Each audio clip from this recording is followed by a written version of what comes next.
Welcome. This is episode 9 of the Entrepreneurial Personality Type podcast.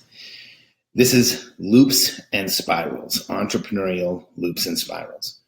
If episode 8 was about suppression, what the world does to people like us, how the world suppresses people like us, you'll remember what I said, that people like us are not supported by the system. We either game the system or survive the system, but the system was never made for us. And we get suppressed constantly throughout our lives. In fact, so many entrepreneurs call back from the end of their careers to entrepreneurs who are at the beginning of theirs and say things like, let the magic in you show. There's more here. There's more for you to give. There's more for you to leave behind. Stop being self-conscious. Just get out and do it. We've heard these messages forever. And that is messages against suppression. Now, entrepreneurial loops and spirals are what we do to ourselves. In fact, these are the behavioral patterns that we do or that we conduct over and over, and we get either the same or a deteriorating result. These are those things in our lives where we puzzle ourselves as to why we keep doing them. These loops, these spirals are those decisions we make to yet again move in a direction that we know will cause us pain. We know will cause us constraint, but in the moment we do it anyway. And I want to help you out of these. I want to help you undo loops and spirals in your life. I want to help you get past loops and spirals in your life. And here's a simple question. Do you identify with being a momentum-based being? When I say that word momentum, you tell me, do you feel it or do you feel it and hear it? Or do you hear it or do you feel it and hear it? I know I feel that word. I need momentum.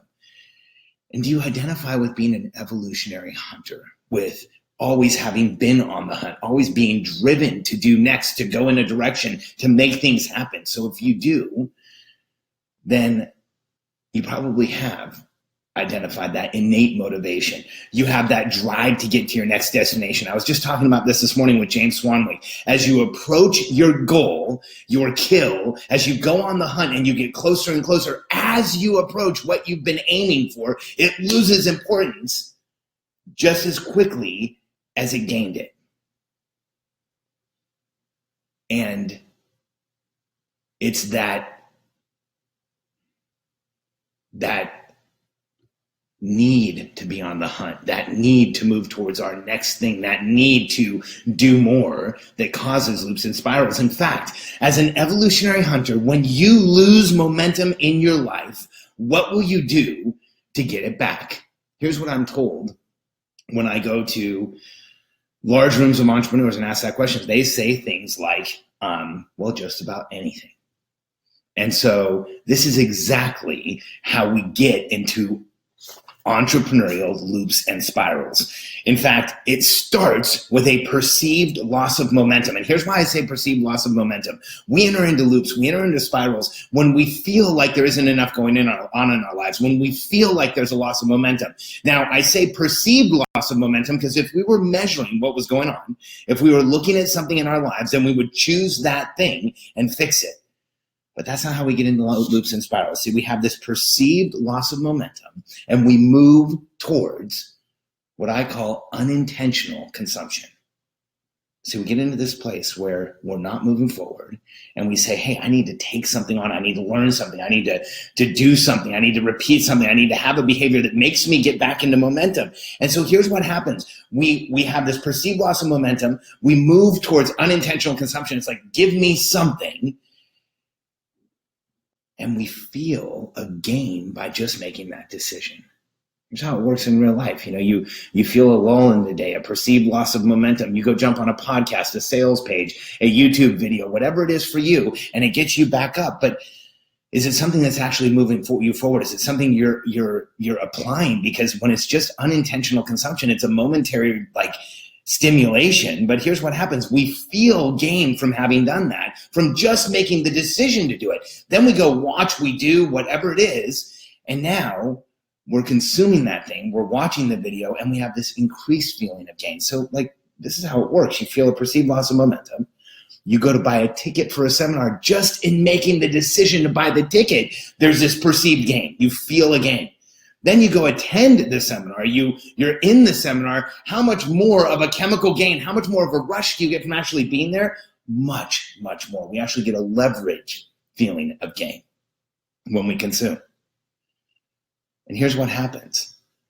After we consume that leverage feeling of gain, we get up onto a place of momentum, except for the fact that we didn't really plan to do anything. We just consumed unintentionally, and we have this reflective, instinctive momentum check in our bodies that says, hey, did we win here? Did we move forward? Did we actually go on the hunt? Did we kill? And your momentum is checked against what you did. You listened to a podcast. You consumed something unintentionally. Did it move you forward? Probably not. And when you're unable to verify momentum, there's a feeling of loss. And then we have this reinforced belief that we're losing momentum. What does that do? It sends us right back to the thing to do it again. So let me take you through this one more time, but I'm going to use a really distinct example, the conference. I remember when I was 19 years old, I attended the Tony Robbins conference. It changed my life. I was starting a new business with my friend Price. I wanted a lot of motivation all at once. I'd read a lot of Tony Robbins stuff. I knew what I was getting. I went to the conference. It was incredible, and I think it was one of the biggest shifts in trajectories I've ever had. While I was there, I remember a woman coming up to me and saying, hey, is this your first time? And I thought, yeah, it's my first time. It's been the same conference forever. You come, you see it, and you're done, right? She said, well, I've been 18 times. And I remember thinking, why would you have to go see the same thing 18 times? Well, I think what happens is for some people, when they feel that perceived loss of momentum, their life isn't moving forward, they find that conference to attend. Now, as soon as you buy the ticket for the conference, like I said before, you have this feeling of chemical gain, this rush of, hey, I've moved in a direction. There's a reason. I'll share with you in just a moment. Evolutionarily, there's a reason you and I are hardwired this way, and loops and spirals work against us. See, when we get into something like this, it's circular, because what happens is you make the decision to buy the ticket. Chemical gain. We feel like we're moving forward. We have that rush of momentum. Then we attend the event, the conference. We're there. We're with all the people. Is the chemical rush higher at that point? Infinitely higher.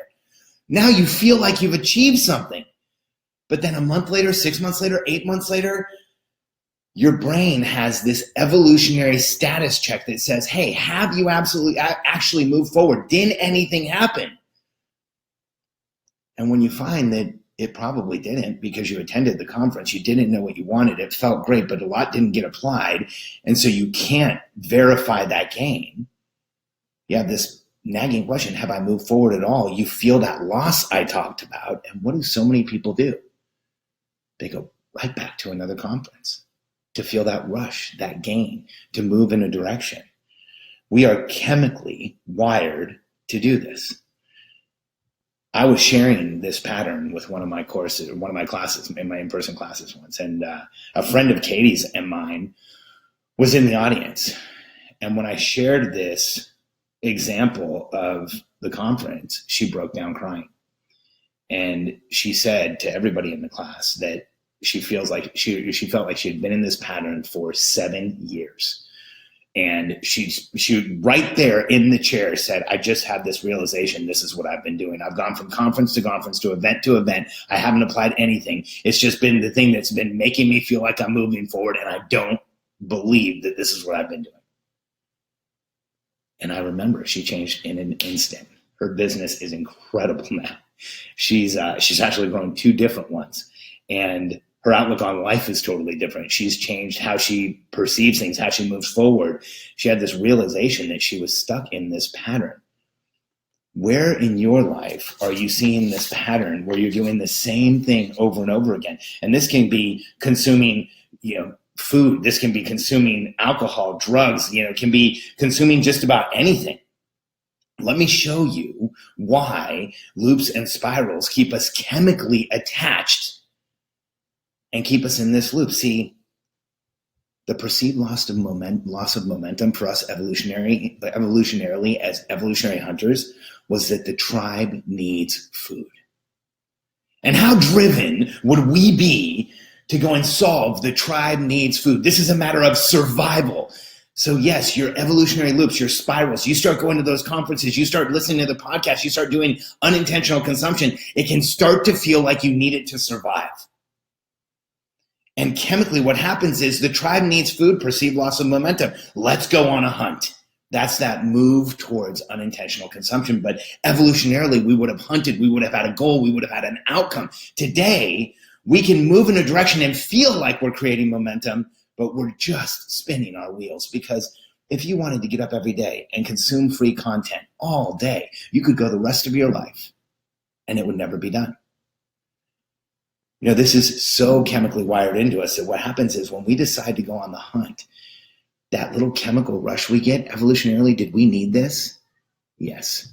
The population that was willing to go out and kill things needed that evolutionary boost, that trigger, that chemical rush that said you're doing the right thing. Because if we were to be in a hunting tribe with sticks and stones, somebody would get hurt. Somebody would have an issue. We would have seen our friends die. The fact is, there has to be an evolutionary cue or trigger to keep us in this. And so we feel positive about the decision to even go on the hunt. Then we hunt, and the rush is massive. For evolutionary hunters, going on that hunt told them they were in the right direction. They were in momentum, and you know what it feels like to be in momentum, to be on the hunt. It's when we feel alive. But then because we're hunters and because the tribe must survive, we ask ourselves, did we kill anything? And if we didn't, if we don't have anything for the tribe, then we go back and hunt again. Now, evolutionarily, this is what kept the human tribe alive. The challenge today is this chemical pattern of loops and spirals for entrepreneurs is no longer just keeping the tribe alive. In fact, it's keeping many of us stuck in place, or even worse, racing backwards. In fact, when I look at the behavior of some entrepreneurs, they're listening to the same stuff over and over again. They're doing the same things over and over again. We're just not getting the result. So take a moment now and think to yourself, where is it in your life that you're stuck in a pattern where you're doing the same thing over and over and you're not getting that result? There is a chemical tie to that pattern that once realized loses some of its hold on you, and you can make the decision to move away from it, to replace it with something else, to put something in place where you're actually tracking your progress forward, and you're moving your life forward in real momentum. So,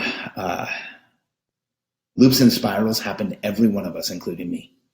In fact, I'm diligent. I check and make sure that what I'm doing in my life is leading to a result, is leading to an outcome, and is getting me to where I want to go all the time.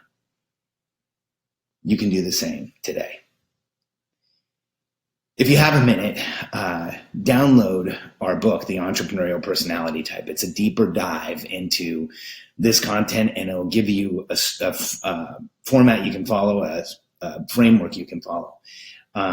It's pretty exciting. Last week on Thursday, we called my literary agent, Nina Madonia, who is one of the most honest, transparent, loyal, and driven people I've ever known. When I sent her stuff that wasn't good, she told me it wasn't good. When I sent her stuff that was a bad idea, she told me it was a bad idea. Well, we talked to Nina about getting us a book deal, and she's pretty impressive. She represents some of the most well-known nonfiction writers in the world. And like anybody on OWN, or a lot of people on the OWN network, Maria Shriver, I know part of Oprah's entourage. I know it's amazing how many people Nina knows and how well she is connected in the industry. 48 hours after we talked to her, maybe 24, it was 24 hours after we talked to her, the next day, we had a deal for a book based on the manuscript that is at the URL freemomentumbook.com. So if you go to freemomentumbook.com, you'll be able to download your own copy of The Entrepreneurial Personality Type, formatted specifically for mobile, so it's easy to read, and see the manuscript that got us a book deal in 24 hours. And thank you for being a listener of the Entrepreneurial Personality Type podcast. If you're not yet, become a subscriber today. Help us out with our iTunes ranking, and thanks for being here.